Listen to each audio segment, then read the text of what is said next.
Diyos mio, ang hina-hina namang takbo ng vapor na ito. Kapitan, wala na bang mas mahina pa sa takbo ng vapor na ito? Pwede bang pabilisan nang tayo ay makarating na? Paumanhin, Doña Victorina. Ngunit masyadong mababaw ang ilog na ito. Hindi natin pwedeng pabilisan ang takbo ng vapor. Mga Ginoo at Donya, naisip ko lamang na mas kailangan natin bigyan pagpahalaga ang pag-aaral ng sensya dahil ang mga eksperto o mga nakapag-aral ng sensya ang magbibigay ng pag-unlad sa ating pamayanan. Tumahimik ka, Bensay. Hindi na kailangan pumunta ng paralan upang matuto ng siyensa. Sapat na ang karanasan ng mga mamayan upang mapaganda ang ilog Pasig. Alam mo ba kung ano ang kakayahan ng mga sinasabi mong dalubhasa sa agham? Para sabihin ko sa iyong mga wala din niyang mga alam. Tingnan mo na lamang ang tulay ng Obras del Puerte. Ang mga bihasa sa agham ay may kahinaan at sadyang napanganib. Ngunit hanggang ngayon ay andyan pa rin ang tulay. Hindi ito napitinag ng baha man o lindol. Sang-ayon ako sa hinukani ni Padre Salve. Isa pa, wala na rin atang maayos sa ilong sinubuluan ito. Ito ang isa sa mga pinoproblema ng ating pamayanan. Kung gayon, kailangan natin makaisip ng solusyon upang maisantabi na ang suliranin na ito. Ang solusyon na isip ko ay walang gagastusin. Maaring humukay ng matuwid na kanal hanggang sa labasan at gumawa ng panibagong ilog. Nasa gayon maging diretso ito. Mapapadali at maginhawa ang paglalakbay. Maaring gamitin manggagawa ang mga preso upang hindi na kailangan bayaran. Kung hindi pa sapat ay maaring gamitin ang lahat ng mga mamamayan. Walang magandang ibubunga yan, hindi kaguluhan. Kaguluhan? Bakit? Nag-alsa na ba ang mga taga-Ehipto? At nag-alsa na rin ba ang mga bilanggong Hudyo laban kay Tito? Ngunit hindi taga-Ehipto, ni Hudyo ang iyong kaharap. At ang mga Pilipino ay hindi miminsang naghimagsik. Ang panahon tinutukoy ninyo ay nakalipas na. Hindi na muli maging magsik ang bansang ito. Nagsaan mo sila ng mga gawain at patawan ng higit na mataas na buwis.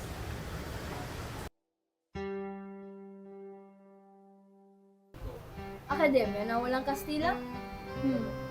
Teka kung hindi yan, may isa sa katuparan. May isa sa katuparan ito. Nigaluhan ko na po ng 2 kabayo si Padre Erine at nangako siyang makikipagkita siya sa Kapitan General. Kung sa bagay, hindi naman masama ang panukulang iyan. Pero sa panahon namin, Latin lang ang aming pinag-aralan. Ngayon, nag-aaral nga ng Latin, ngunit walang libro. May aklat ngang Kastila, ngunit hindi tinuturo. Siya nga pala, pabor ba si Padre Florentino tungkol sa iyo ni Paulina? Wala siyang tutol. Nagbibigay pa nga siya ng payo tungkol sa pag-aasawa. Pero ang tanging hadlang ay si Doña Victorina. Pumapayag na lang ako, baka sa takot na mawala ng kapitan. Ang totoo, sa bahay namin ninirahan si Don Tiburcio. Huwag mo sanang mamasamain, Ginoong Isagani. Ngunit totoo bang napakahirap ng mga tao sa inyong bayan kaya hindi sila bumibili ng alahas? Hindi kami bumibili ng mga gamit na hindi kailangan. Huwag kang magalit, binata. Halika't uminom na lang tayo ng serbesa. Maraming salamat, ngunit hindi kami umiinom. Sabi ni Padre Camora, nakakabagot at walang buhay kung puro tubig ang iniinom. Bakit kumukulo ang dugo mo sa kanyang isagani? Ewan ko ba, Basilio? Una tingin ko pa lang sa kanya ay iba na ang nararamdaman ko. Pero dapat mag-ingat tayo sa kanya. Kaibigan siya ng Kapitan General. Talaga? Dinadalaw niyo ba si Kapitan Tiago? Aba, oo. Si Kapitan Tiago ang una niyang binisita sa kanyang pagdating. Napapabalita ang isa rin siyang kaagaw ng mana.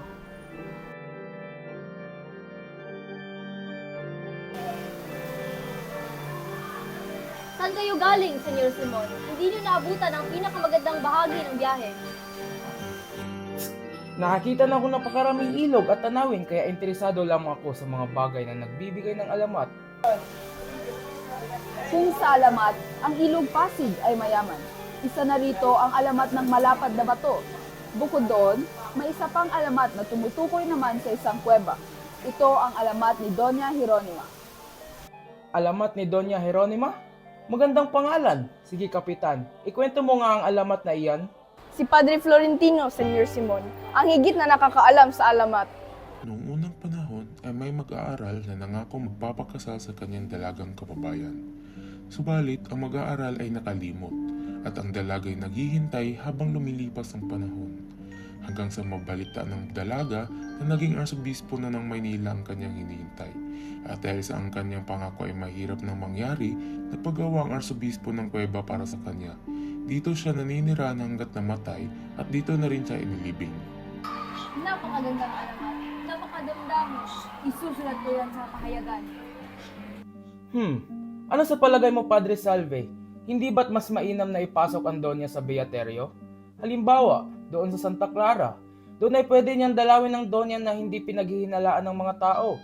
Sa nasabing ministeryo rin, maaring kumpesalin ng arsobispo ang dalaga at magkomunyon sa kanya. Mga alamat ang pinag-uusapan natin. Bakit na napunta sa kumpisal at komunyon? Bueno, may alam akong isang alamat na talagang walang kalamat-lamat at sa ganda ay walang katapat. Ito ay ang milagro ni San Nicolas. Tungkol ito sa isang insek na sumakay sa isang bangka.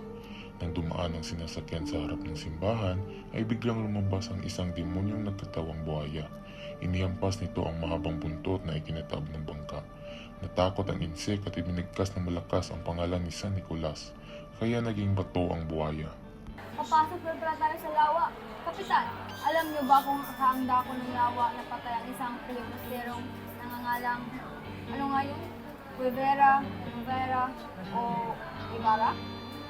Tumingin kayo roon.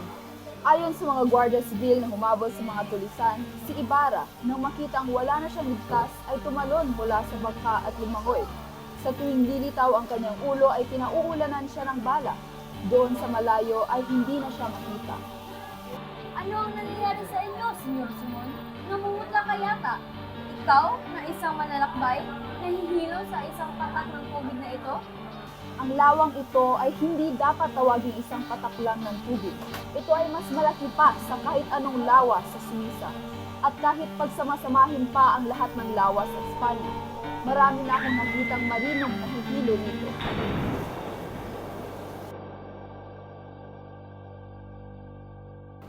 Ama, may dumating po bang sulat galing kay Basilio? Oo. Ano kaya ang pakiramdam ng mga pag-aaral sa Maynila tulad ni Basilio? No, Ama? Huwag kang mag-alala. Sa isang taon, makapag-aral ka na sa Maynila at makabihis tulad ng mga babae roon. Talaga, Ama? Salamat! Sige po, babasahin ko muna itong sulat na ito.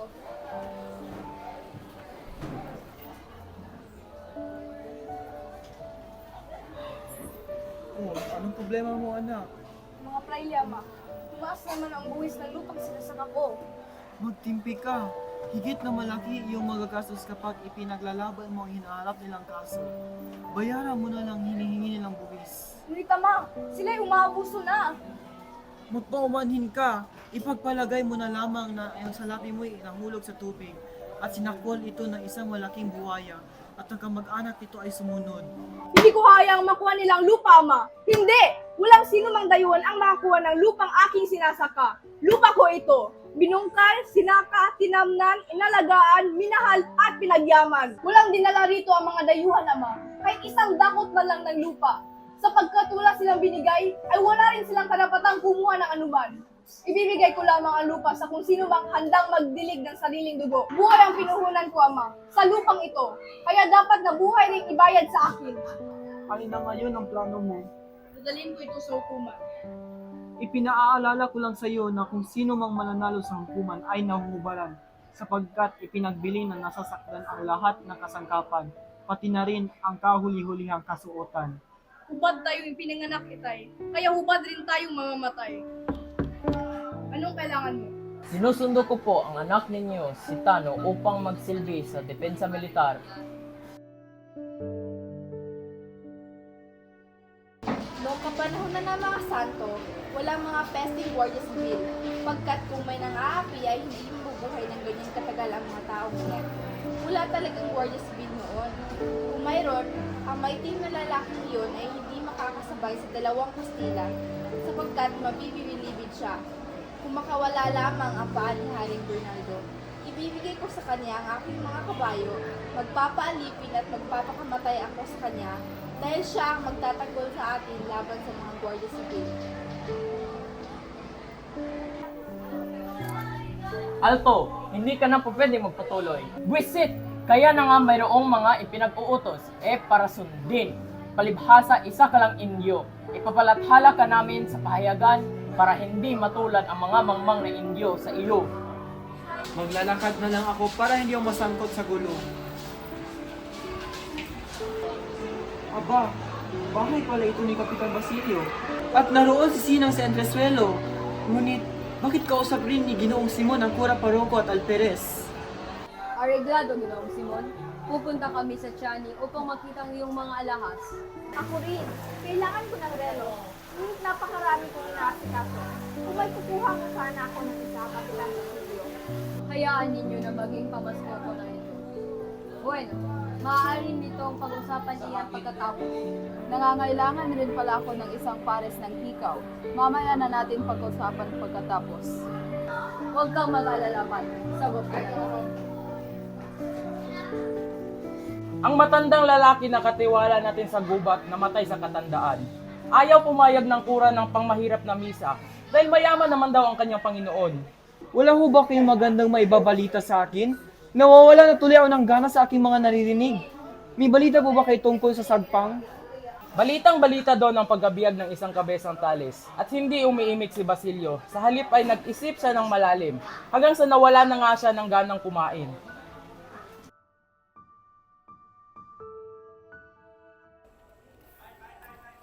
Inay, matagal ko na po kayong hindi nadadalo sa inyong puntod. Naaalala ko pa anong klaseng trahedya ang nangyari sa atin noon. Buti na lang, nakita ko si Kapitan Tiago doon sa Maynila. Basilio, papatirahin kita sa amin at paaralin kita sa San Juan de Letran. Maraming salamat po. Mag-aaral po ako na mabuti upang bayad sa kabutihan ninyo, Kapitan Tiago. Apa Basilio, napakagaling mo. Pagbutihin mo yan at magiging magaling kang doktor balang araw. Opo, makakapagtapos na rin po ako ng medisina. Kapag nakatapos ako, papakasalan ko si Huli. Inay, sana't nandito ka at nakikita mo ang katuparan ng aking mga pangarap.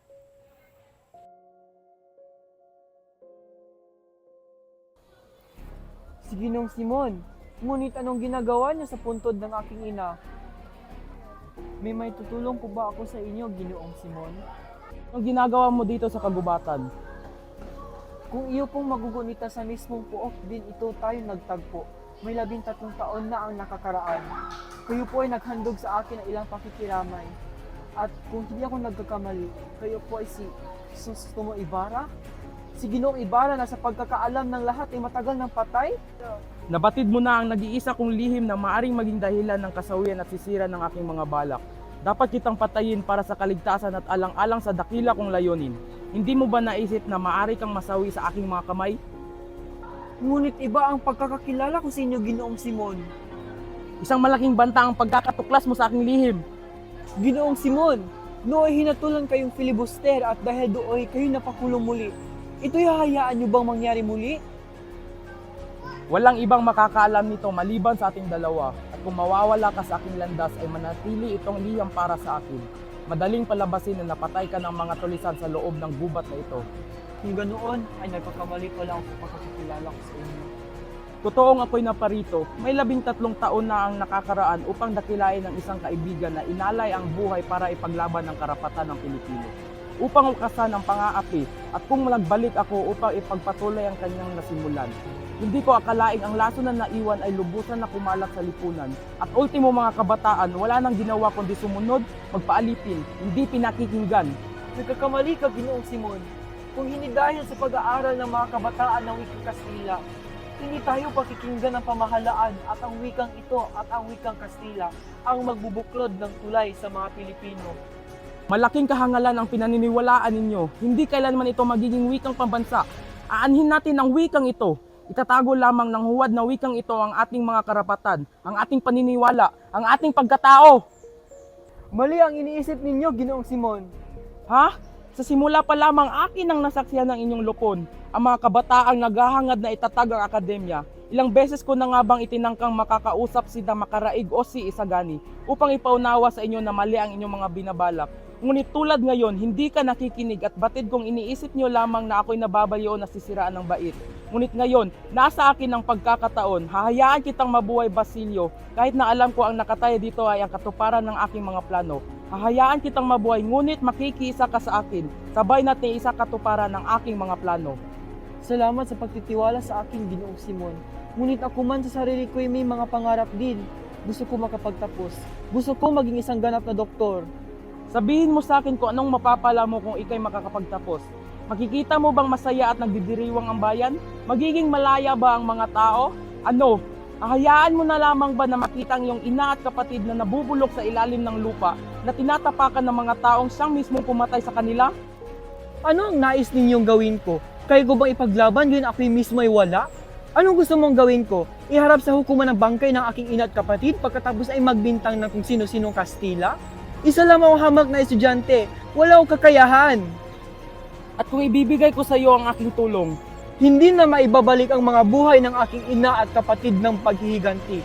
Hayaan na sila maging payapa kung saan man sila naroroon. May mapapala ba ako sa paghihiganti?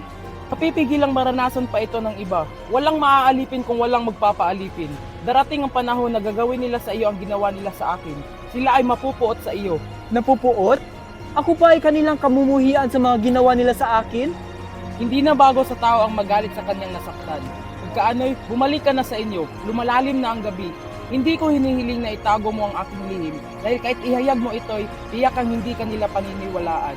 Gayunman, kung sakaling magbago ang iyong isip, hanapin mo lang ako. Sige na po, mauna na po ako, Ginoong Simon.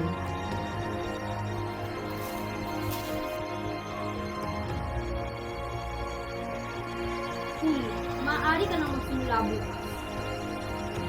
Pero gusto ko bukas! Kung ganon, ibalik mo ngayon din ang perang tinira mo sa'yo. Sige po, pupunta po ako bukas.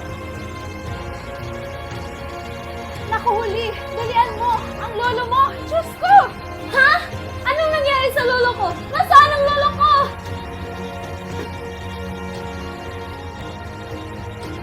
Tahan na lo! Malalagpasan natin to. Matatapos din to. Bukas po, magsisimula ako magsilbihong upang mabayaran ang perang ipinautang sa atin bilang pantubos. Tahan na lo! Magiging maayos din ang lahat.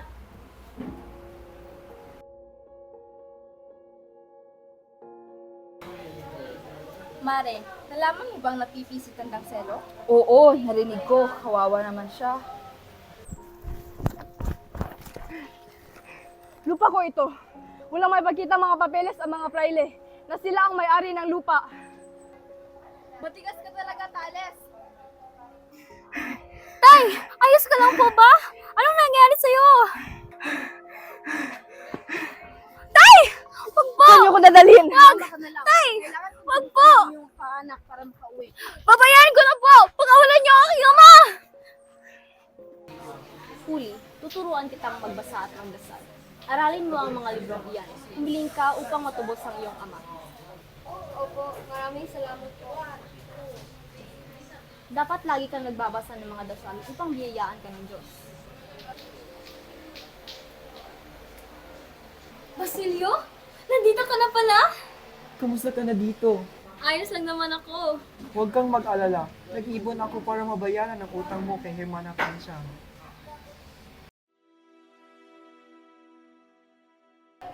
Kabesang Tales, nandito ako para magbenta ng mga alahas. Pasensya ka na, ngunit wala pa akong pera.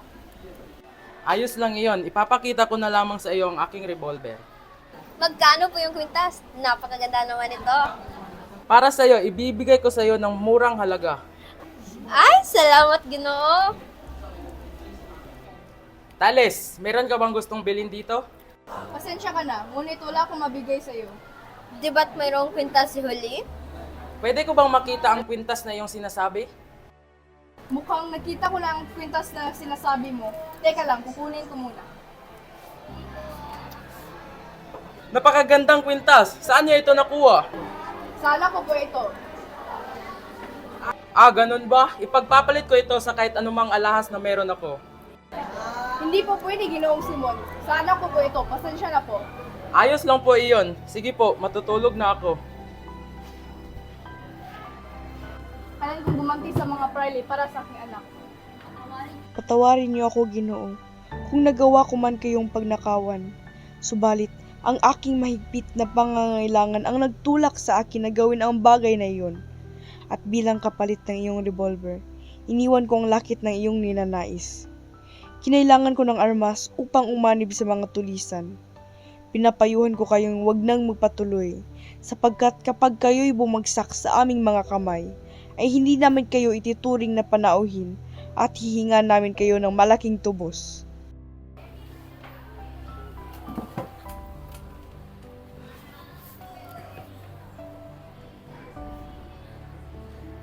Asan ang revolver ko? Ano ito? Isang liham galing kay Tales.